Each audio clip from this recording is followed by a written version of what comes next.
Marka hore salaan iyo sawracyada ammaanta iyo haybad la isku sooriyo, soo dhoweyn kalgacal baan saldhiggeed ku taagnahay. Marka xigana sidaan ahay, suugaanta hadalka iyo salku-haynta maansada iyo sooca weedhaa sinji baanu leeyahay.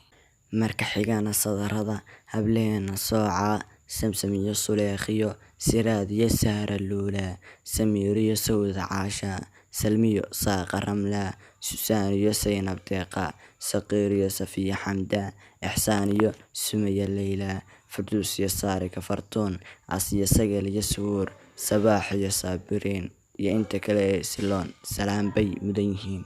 Sida kalena waxay tahay qorraxdoo salaadoore saydhisay fallaadha, sida sagal arooriyaad ama saban barwaaqeed, xooluhu sareetaan saxansaxada roobkuna, sugumaha garoowiya ka hilaacday soolo, kismaayana ka soo daay, sida loogu saro kaco idinkaa la simanoo layna wada sugaya. Sida kalena waxay tahay hableena sooca markay sadar jacayl iyo romantic sameeyaan, ragga dunida saarani hurdaday ka saradaan, salaadaha shanta iyo sunna ay saawinayaan. Sida kalena waxay tahay salaada sunnaha iyo faral bixinta sadaqada sakada, soonka iyo ka tegidda xumaha, samaha xishood urursanaanta waxay ku yihiin saxiix. Sida kalena waxay tahay hablaha Soomaaliyeed ninkay sawjkii noqdaan, ninkay la siraato qoys, ninkay u gogolaan sariirta ayaa salka dhigay nimcada.